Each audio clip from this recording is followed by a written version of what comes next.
Hello दोस्तों, NCERT science class 8 इन हिंदी में आप सभी का स्वागत है। इसमें हमारा क्लास 8 चैप्टर 6 रहने वाला है, जो है दहन और ज्वाला से संबंधित है। इसमें हम दहन और ज्वाला के बारे में पढ़ने जा रही हूँ और हम 5 चैप्टर कंप्लीट करा चुकी हूँ। आपने ना देखा हो तो उन्हें आप देख सकते हो। तो इसमें हम पहले दहन के बारे में समझते हैं। दहन क्या? दहन रासायनिक प्रक्रम जिसमें पदार्थ ऑक्सीजन से अभिक्रिया कर ऊष्मा देते हैं, दहन कहलाता है। जैसे हमारा दहन जो होता है ऑक्सीजन से अभिक्रिया करता है और ऊष्मा देता है, इसे दहन कहलाता है। जिस पदार्थ का दहन होता है वह दाह कहलाता है। जिस पदार्थ का दहन होता है, जो चीज़ हमारी जलती है उसी को दह कहते हैं। मतलब जैसे मेरी लकड़ी जलती है तो उसे हम दह कहेंगे। इसे ईंधन भी कहते हैं। जो दह होता है उसे ईंधन भी कहा जाता है। ईंधन हमारा ठोस, द्रव या गैस तीनों अवस्था में हो सकता है। कभी कभी दहन के समय ज्वाला के रूप में अथवा लौह के रूप में प्रकाश भी उत्पन्न होता है। ऊपर दी गई अभिक्रिया में मैग्नीशियम और कास्ट कोयला दाह्य पदार्थ है। सूर्य में ऊष्मा और प्रकाश नाभिकीय अभिक्रिया द्वारा उत्पन्न होते हैं। गर्मियों के मौसम में बहुत अधिक गर्मी पड़ने पर कुछ स्थानों पर सूखी घास आग पकड़ लेती है। जैसे गर्मियों के दिनों में कहीं घास सूख जाती है तो बहुत अधिक गर्मी पड़ने पर ये अचानक ही अपने आप आग पकड़ लेती है। घास से आग पेड़ों में फैलती है। जो घास होती है वह तेजी से जलने लगती है तो पेड़ों में भी आग लग जाती है और जल्द ही पूरा जंगल आग की चपेट में आ जाता है। धीरे धीरे पूरे जंगल में आग फैल जाती है। इस प्रकार की आग को बुझाना बहुत कठिन होता है। इस प्रकार की आग अगर लगी हुई है तो हम इसे बहुत आसानी से नहीं बुझा सकते। इसे बुझाना हमारे लिए थोड़ा मुश्किल पड़ता है। ज्वलन ताप क्या है? वह न्यूनतम ताप जिस पर कोई पदार्थ जलने लगता है वह ज्वलन ताप कहलाता है। जैसे हम देखते हैं माचिस के बारे में। इसमें माचिस में हमारा क्या लगा होता है जिससे हमारी माचिस जलने लगती है। माचिस का इतिहास बहुत पुराना है। माचिस है, इसका इतिहास बहुत पुराना हो गया है। 5000 से वर्ष पूर्व प्राचीन मिस्र में गंधक में डुबाई गई चीड़ की लकड़ी के छोटे टुकड़े माचिस की तरह उपयोग किए जाते थे। पहले पुराने समय की बात है, जो चीड़ की लकड़ी के छोटे टुकड़े थे वह माचिस की तरह उपयोग किया जाए। जो हमारी माचिस हम इस समय उपयोग करते हैं, जैसे जलाते हैं, पहले लोग चीड़ की लकड़ी के छोटे टुकड़ों का इसी तरह उपयोग करते थे। आधुनिक निरापद माचिस का विकास लगभग 200 वर्ष पूर्व हुआ है। जो हमारा माचिस का विकास है ये लगभग 200 वर्ष पूर्व ही हुआ है तथा इसमें एंटीमनी ट्राइसल्फाइड, पोटेशियम क्लोरेट और श्वेत फास्फोरस का मिश्रण होता है। जो हमारी माचिस होती है उसमें जो मसाला लगा हुआ था, जे इसमें क्या किस किस चीज़ का मिश्रण होता है देखते हैं। एंटीमनी होती है, ट्राइसल्फाइड होती है, पोटेशियम क्लोरेट और श्वेत फास्फोरस का मिश्रण होता है। कुछ गोंद और स्टार्च के साथ मिलाकर उचित लकड़ी से बनी माचिस की तिल्ली के सिरे पर लगाया जाता है। जब इसे किसी खुरदरे सतह से रगड़ा जाता है, जो हमारी माचिस की तिल्ली बनाई जाती है तो उसे किसी खुरदरे सतह से रगड़ा जाता है तो घर्षण की ऊष्मा के कारण श्वेत फास्फोरस प्रज्वलित हो जाता है। जो इसमें श्वेत फास्फोरस का मिश्रण होता है तो श्वेत फास्फोरस ही हमारा प्रज्वलित हो उठता है। इससे माचिस की तिल्ली का दहन प्रारंभ हो जाता है। इससे माचिस की तिल्ली जो होती है वो जलने लगती है। परंतु श्वेत फास्फोरस माचिस उद्योग में काम करने वाले और माचिस का उपयोग करने वाले दोनों के लिए खतरनाक सिद्ध हुआ है। आजकल निरापद माचिस के सिरे पर केवल एंटीमनी ट्राइसल्फाइड और पोटेशियम क्लोरेट लगा रहता है। रगड़ने वाली सतह पर चूड़ित कांच और थोड़ा सा लाल फास्फोरस में परिवर्तित हो जाता है। इस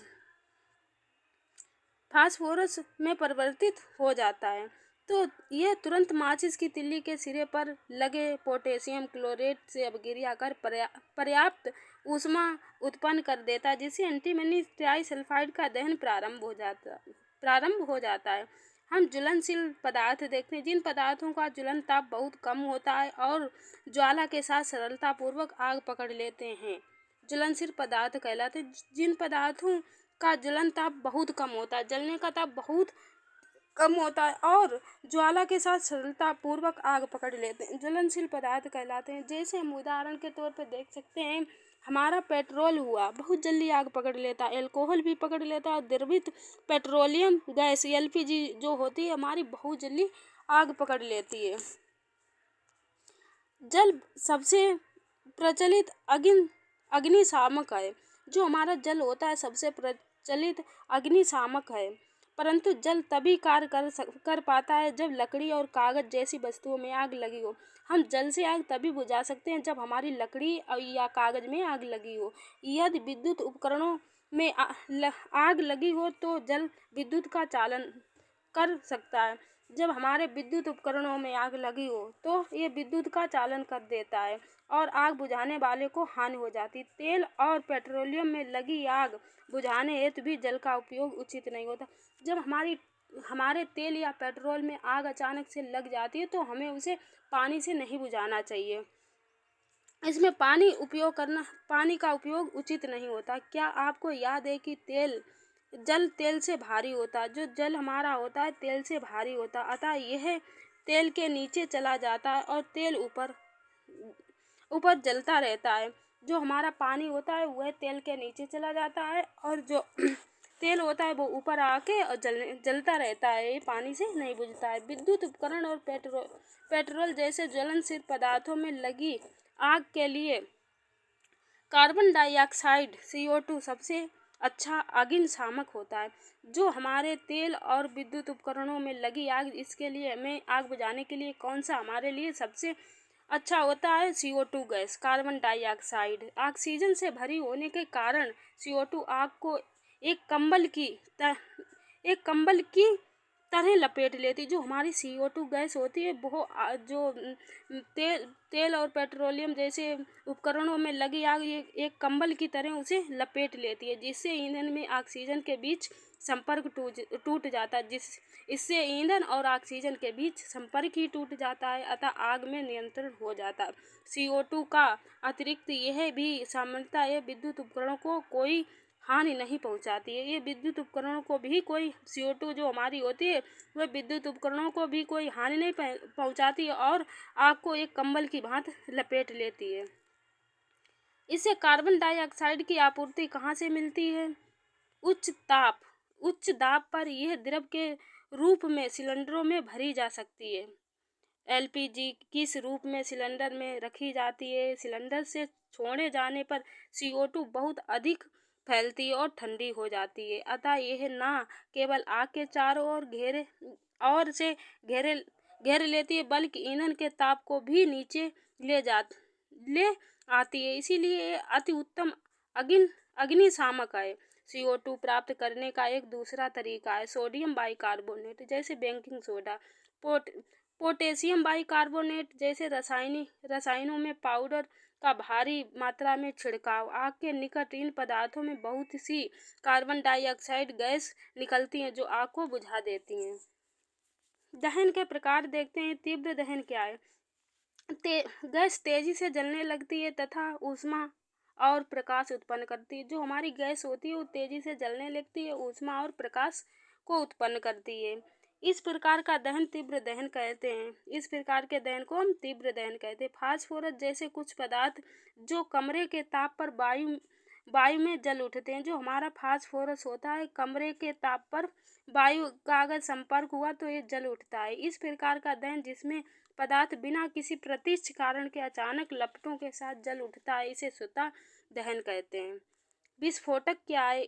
हम त्योहारों पर अक्सर आतिशबाजी करते हैं, वह पटाखे को जलाते हैं जो एक आकस्मिक अभिक्रिया होने से ऊष्मा, प्रकाश और ध्वनि पैदा होती है। अभिक्रिया में बड़ी मात्रा में निकलती है। इस प्रकार की अभिक्रिया विस्फोटक कहलाती है। पटाखे पर दाब डालने पर भी विस्फोट हो सकता है। ईंधन क्या है? घरेलू और औद्योगिक उपयोगों से संबंधित ऊष्मा ऊर्जा के स्रोत लकड़ी, काष्ठ, कोयला, पेट्रोल, मिट्टी का तेल आदि ये पदार्थ ईंधन कहलाते हैं। जो हमारे ईंधन क्या हैं? लकड़ी, काष्ठ, कोयला और पेट्रोल, मिट्टी का तेल, ये हमारे ईंधन हैं। अच्छा ईंधन वह है जो सहज उपलब्ध हो जाता है। जो हमें सरलता से उपलब्ध हो जाता है वह सबसे अच्छा ईंधन होता है। यह सस्ता होता है और वायु में सामान्य दर से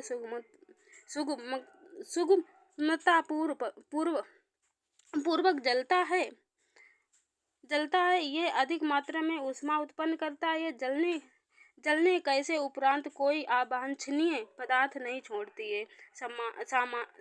संभवतः ऐसा कोई भी ईंधन नहीं है जिसे एक आदर्श ईंधन माना जा सके।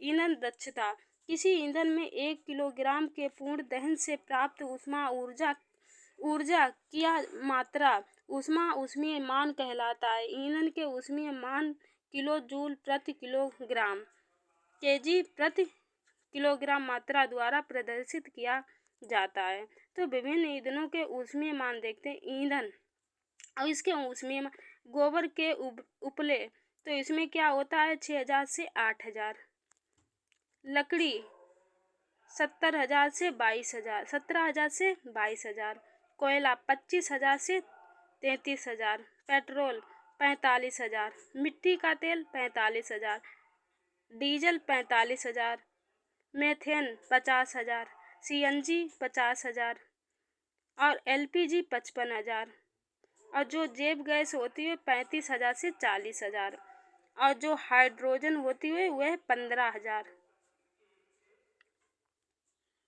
तो ईंधन के दहन से हानिकारक उत्पाद प्राप्त होते हैं। जो हमें हानिकारक उत्पाद प्राप्त होते हैं उसे देखते हैं। फर्स्ट पॉइंट देखते हैं। लकड़ी, कोयले और पेट्रोल जैसे कार्बन ईंधन बिना जले कार्बन कण छोड़ते हैं। ये सूक्ष्म कण खतरनाक प्रदूषक होते हैं जो दमा, श्वास रोग उत्पन्न करते हैं। दूसरा देखते हैं, इन ईंधनों का अपूर्ण दहन कार्बन मोनोऑक्साइड गैस देता है। ये अत्यंत विषैले गैस हैं। बंद कमरे में कोयला जलाना खतरनाक होता है। उत्पन्न कार्बन मोनोऑक्साइड गैस से कमरे में सो रहे व्यक्ति की मृत्यु हो सकती है। थर्ड पॉइंट देखते हैं। हमारा थर्ड पॉइंट है, अधिकांश ईंधनों के दहन से पर्यावरण में कार्बन डाइऑक्साइड गैस निकलती है। वायु में कार्बन डाइऑक्साइड गैस की अधिक मात्रा संभवतः विश्व उष्ण ग्लोबल वार्मिंग का कारण बनती है। कोयले और डीजल के दहन से सल्फर डाइऑक्साइड गैस निकलती है। ये अत्यंत दमाघोट और संरक्षक गैस है।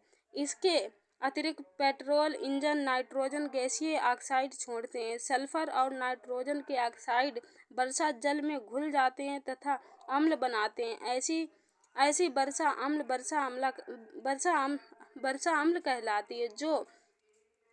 ऐसी वर्षा अम्ल वर्षा कहलाती है। फसलों, भवनों और मृदा के लिए बहुत हानिकारक होती है तथा मोटर वाहनों में ईंधन के रूप में डीजल और पेट्रोल का स्थान अब CNG संपीड़ित प्राकृतिक गैस ले रही है, क्योंकि CNG सल्फर और नाइट्रोजन के ऑक्साइडों का उत्पादन अल्प मात्रा में करती है। CNG एक अधिक स्वच्छ ईंधन है। तो यहाँ पे हमारा वीडियो समाप्त होता है। कल मिलते हैं इसके अभ्यास प्रश्नों के साथ।